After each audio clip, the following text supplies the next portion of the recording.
Lots of ground to cover today. First, a quick update on Tesla Cybertruck, the dual-motor all-wheel drive, which was introduced temporarily at a ridiculous price of $59,990, with a promise the price would increase soon, is now officially available for a much more reasonable $69,990.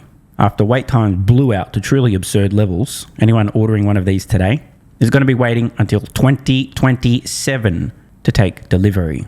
Don't be surprised if the gap between the premium all-wheel drive and the dual motor all-wheel drive, which is essentially the premium with a few features removed, end up a lot closer to one another over time. There's still an unbelievable disparity between what you pay and what you get. It's hard to see too many people picking the premium all-wheel drive and paying the extra $10,000 when you can have a nearly identical vehicle, same range, same 0 to 60, with just a few less premium features for $10,000 less. Again, this just goes to show how extremely price sensitive consumers are. From Tesla to X, and in case you haven't noticed, Elon Musk just can't stop winning. Yesterday was the biggest day on X in history. Highest usage ever. Musk post of this fact itself did 123 million views. The world goes to X for the news. Obviously, this is on the back of the US operation in Iran. A user on X says, "Congrats, Elon. You saved free speech," to which he replies, "I'm doing my best here. A lot of people really hate free speech," and he ain't wrong. And we have an update. Nikita, head of product at X, writes this: "I would like to issue a correction to my previous post," which was the one we just looked at yesterday, biggest day in X history. The biggest day on X in history is today. So 2 consecutive record-breaking days for X. Following this news of record usage on X, some guy over on X wrote, "I'm sure the EU Commission will be very upset about this when they return to work on Monday and organise a meeting to plan the pre-meeting and then draft the agenda for the meeting that will define the objectives of the actual meeting and finally hold the meeting where they'll discuss holding yet another meeting to decide what they should do about X," for those who don't know. The EU Commission, packed to the rafters, full of retarded fuckwits who hate free speech, hate losing control of the one true narrative, and therefore hate Elon Musk and X above all else, leveled a ridiculous €120 million fine with a bunch of fake reasons that actually boil down to, we don't like people having access to information on X, therefore we're going to try and kill them financially with these ridiculous fines. The absurdity of this I covered at the time. The biggest point of, again, they're totally fake and reverse engineered false reasons, was claiming deceptive design of the blue check mark. Yes, that's correct. These fuckfaces, their number one reason for this absurd fine, quote, "deceptive design of the blue check mark." For what? Allowing people to verify their account? What? The more winning Elon Musk and his companies do, the greater the attacks. Those who have already lost control of the one true narrative, the hate stream media, politicians, liars, manipulators, deceivers, propagandists the world over, are furious that people can go to X, direct to the source, see with their own 2 eyes, use their own brains to think and draw their own conclusions as opposed to being force-fed what to believe. The more Tesla wins, the more Tesla will be attacked. The more X wins, the more X will be attacked. The more SpaceX wins, the more SpaceX will be attacked. The more XAI wins, the more XAI will be attacked. And every step of the way, many of those attacks will be leveled at the man who's driving these companies forward, Elon Musk. But it is important to note that there is a lag factor. Before a Musk-led project begins to dominate and win, there's plenty of fairly neutral discussion, although plenty of skeptics and haters say, "What a retard, that's never going to happen. He's full of shit, don't you understand? He always fails. He never gets anything right."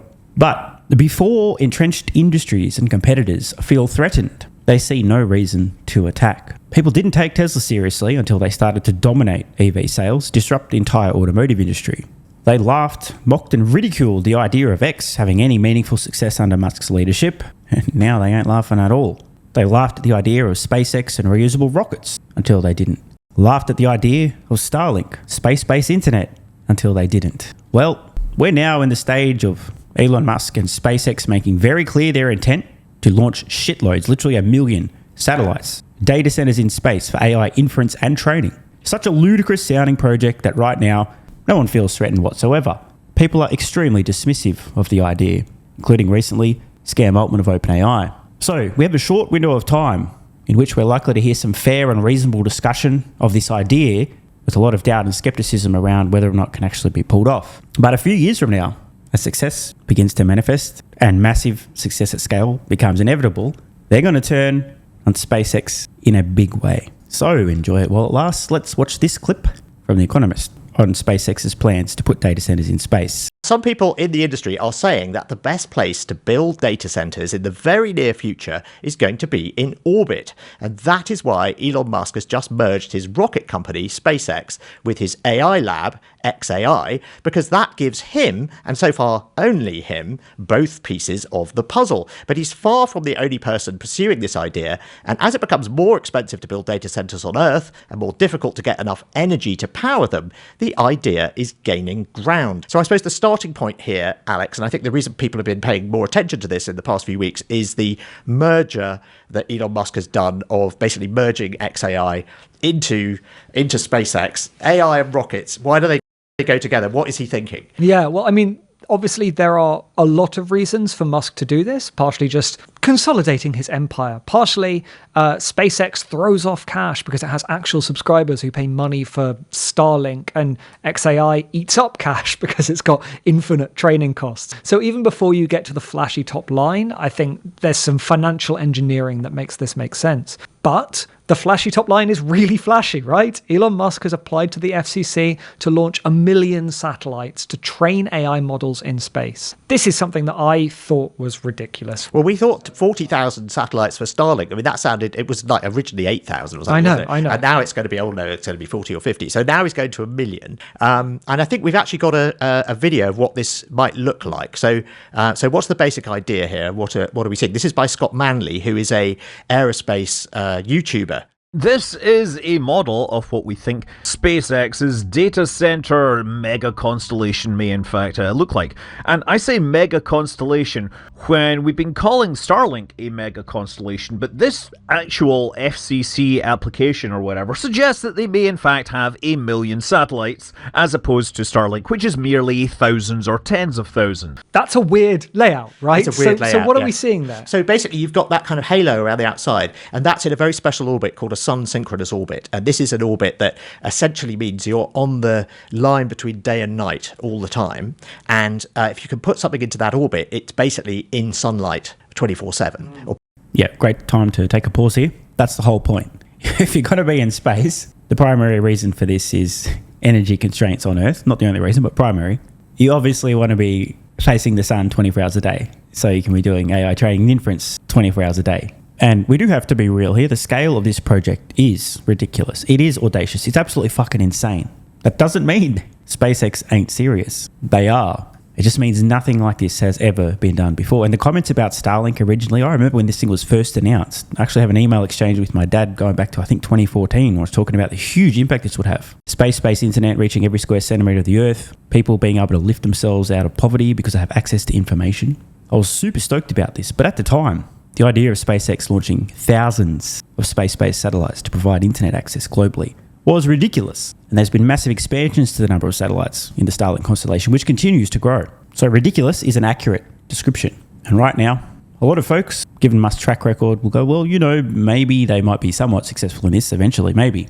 But once you see companies, especially AI companies, start to feel legitimately threatened about this because they see a massive cost advantage, and they acknowledge that if they wanted to replicate this, the only launch provider with low cost to get their own satellites into orbit will be SpaceX. So they need to use SpaceX at least for their launch. The knives are going to come out. The attacks on Musk and this project are going to go next fucking level. Be prepared. Pretty much 24/7. So it's a really, really good place to put satellites if you want them to be powered by solar power all day long. But then you might also want to have more capacity. So then you can have this other band of satellites that goes around the middle. Maybe that part of the constellation lights up for people when it's the daytime, because people mostly use AI in the day. So you're then able to use these satellites to run AI for them during the day. And so basically you've got AI, you've got the orbits with cheap power, but that is quite far away from people and not necessarily over them when they need them. And you've got the orbits with cheap power only sometimes, but very close to where its users are. Okay. Exactly. So that's why, otherwise you just end up with a halo that gets really, really far from the Earth, and there are various problems with that. Anyway, this sounds crazy enough, but it gets crazier because Elon Musk has said that, well, this is just the start, because you might actually want to go to the moon. And we've got a clip of him talking about why. We'll be launching with SpaceX orbital data centers at the 100 to 200 gigawatt per year level. Not cumulative, I mean per year. And ultimately, we see a path to maybe launching as much as a terawatt per year of compute from Earth. But what if you want to go beyond a mere terawatt per year? In order to do that, you have to go to the moon. So by having factories on the moon, building AI satellites, and having a mass driver, which is the kind of thing you really only learn about or read about in science fiction, but we're going to make it real. So a mass driver is a kind of railgun, and you basically build these satellites and then you throw them from the moon so that they go into orbit around the Earth. Not to prejudge what we're going to talk about, but while the space stuff might be plausible, that's nonsense. Right. Exactly. Famous last words here from Bro. I can't wait to dig this one up in the future. He's serious about the mass driver, and there's a very, very good reason for doing this. Without getting too nerdy, Earth is massive. Earth's gravity well is absurd. Were Earth just a little more massive than it is today, it wouldn't be possible to get anything into orbit using chemical rockets. The vast majority of the cost to launch something into orbit is the fuel to get the thing into orbit. The moon itself is far less massive than Earth, far less gravity. In fact, it's so much less massive that you don't even need rockets to launch satellites from the moon into orbit around Earth. You can skip the whole rocket. You can skip the controlled explosion and the launch and instead use an electromagnetic mass driver to essentially slingshot these things to shoot them out into space and into orbit. The cost savings to be had here are unfathomable. And it's not just cost savings, but the cadence, the speed at which you can launch these things one after another is fucking ridiculous. The physics is sound. A mass driver will work. It will staggeringly reduce costs and staggeringly increase how quickly satellites can be launched into orbit.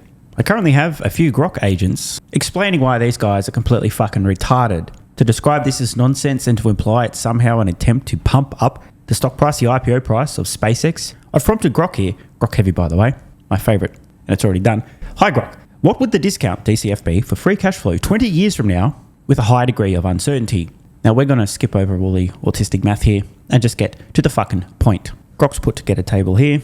Discount rate based on the risk factor. We have to be honest here. There is extreme uncertainty with this. $1 of free cash flow 20 years from now will be valued at half a cent today. Grok continues, that distant cash flow becomes almost negligible unless the future number is enormous. So in this scenario, given the uncertainty, it makes absolutely no sense to suggest that investors who use this type of methodology, which is, by the way, your traditional investor, institutional investor, big deep-pocketed investor, is going to be looking at cash flows from this thing 2 decades out, and it's going to meaningfully impact the SpaceX IPO price. What a stupid thing for these guys to say. That awkward moment when you describe Musk's long-term plans as nonsense when, in fact, your own commentary and reasoning around why these plans would exist turns out to be the nonsense. Awkward. So as I record this, we are officially in the laugh at, mock, ridicule, deride, suggested to be nothing but nonsense step in the same predictable path. Musk lays out an ambitious multi-decade goal.